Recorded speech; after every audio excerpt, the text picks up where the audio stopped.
Hello everyone, তোমরা সবাই কেমন আছো? আমি খুব ভালো আছি। তোমাদের সকলকে আমার একটি নতুন ভিডিওতে অনেক অনেক ওয়েলকাম। তো তোমরা সবাই দেখতেই পাচ্ছ আমি সাজুগুজু করে নিয়েছি। তা আমি এখন পুচির গানের ক্লাসে যাব, এখান থেকেই মেলাতে যাব। আর এখানে ছোট্ট বাবাটাকে টাটা করে বেরিয়ে পড়লাম। আর যাওয়ার পথে দেখো এই আকাশটা কি সুন্দর লাগছে দেখতে, আমি একটু ভিডিও করে নিলাম। আর এই মাঠটা কে চেনো আমাকে জানাও, যারা কল্যাণীতে বা আশেপাশে থাকো তারা তো অবশ্যই চিনবে। তো পুচকির গানের ক্লাস কমপ্লিট হয়ে গেছে একদম। তো এখন আমি চা খেতে চলে এসেছি। সন্ধ্যাবেলা একটু চা না খেলে হয় না। আর এই কাকিমার চা কে ভালোবাসো আমাকে অবশ্যই জানিও কিন্তু। এই কাকিমা ভীষণ ভালো চা বানায়। আর দেখো আমি চলে যাচ্ছি এখন রথের মেলাতে। তো আমি রথতলাতে যাব, আমি সেন্ট্রাল পার্কের মেলাতে যাইনি। তো রথতলার মেলাতে ঢুকে পড়েছি। আর রথতলার মেলাতে কে এসছো আমাকে কিন্তু জানাবে। তোর মেলা কার কার ভালো লাগে? আমার খুব একটা ভালো লাগে না, মেয়ের জন্য যেতে হয়, কিন্তু যাই। তো দেখো যাওয়ার পথে আবার আমার দাদা বৌদির সাথে দেখা হয়ে গেছিলো। তো দাদা বৌদি মেলাতে এসেছিলো। তো দাদা বলছে ওকে কি খাবি, তো ঢং করছিল, লজ্জা পাচ্ছিল ম্যাডাম, এর জন্য বলছিল না। তাই আমি বললাম যা মামা বলছে। তো এখানে মকটেল নিয়েছিল। তো আমি আবার দাদার ছেলেকে বললাম তুই কি খাবি, ওর মার কানে কানে বলছিল পটেটো ফ্রাই খাবে। তো এখানে আমি আবার পটেটো ফ্রাই নিয়েছি। একটা 40 টাকা করে দাম, জিজ্ঞেস করেছিলাম। তো তোমাদের কার কার ভালো লাগে এটা খেতে?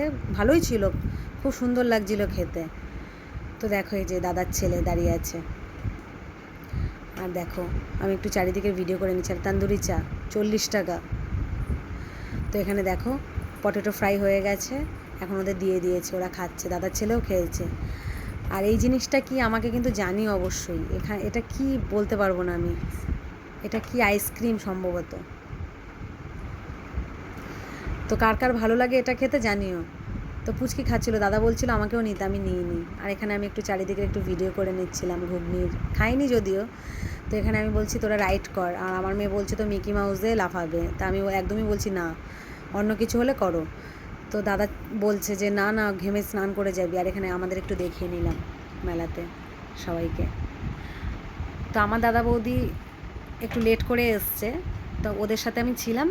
তারপরে ওরা বাড়ি চলে গেছে বলে আমরা আবার একটু মন্দিরে ঢুকে পড়লাম, কারণ ওদের সাথে দেখা হয়ে গেছিলো, মন্দিরে ঢোকা হয়নি। আর এখানে দেখো গোপু সোনা বসে আছে।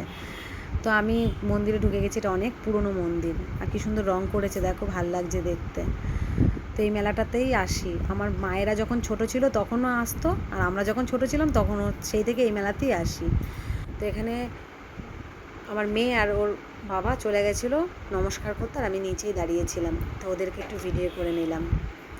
তো আমার দরকারি কেনাকাটাগুলো আমি করে নিচ্ছিলাম, একটু কাপ কিনে নিয়েছিলাম, টুকটাক অনেক কিছুই কিনেছি আমি। তো ঘরের সংসারের জিনিসই কিনেছি। তো দেখো আর আমার মেয়ে তো মানে সব দোকানে গিয়ে একদম এটা কিনবে ওটা কিনবে, ও মেলাতে গিয়ে কী যে করে কেনাকাটার জন্য। আর এখানে দেখো এটাই তো আমার দুর্বলতা, কানের পরি চাই না পরি, অবশ্যই একটা করে কিনবই যেখানেই যাব, যেই মেলাতেই যাব। তো এখানে দেখো ফুলগুলোও ভালো লাগছে বেশ। তো দাদা বৌদি চলে এসছে, তো আমরা একটু ঘুরে নিচ্ছি। তো দেখো ওদের একটু লেট হয়ে গেছিলো আসতে। তো এবার দাদার কোলে উঠে পড়েছে, মানে মামা মানে পাগল। তো দেখো একটু কেনাকাটা সেরে নিই। তো আমি ডাইরেক্টলি এখন বাইরে বেরিয়ে যাব বলে। আর পাঁপড় কে ভালোবাসো, মেলার পাঁপড় জানিও কিন্তু। আর এখানে জিলেপি কত কিছু আছে, কার কোনটা প্রিয় অবশ্যই জানাও। আমি একটু ভিডিও করে নিচ্ছিলাম, কি ভাল লাগছিলো দেখতে। তো চলো, কার কার মেলাটা ভালো লাগলো দেখতে, কে মেলায় গেছো রথের আমাকে অবশ্যই কমেন্টে জানিও। আর ভালো লাগলে একটু পেজটাকে ফলো করে দিও, একটা লাইক করে দিও, কমেন্ট করে দিও। টাটা।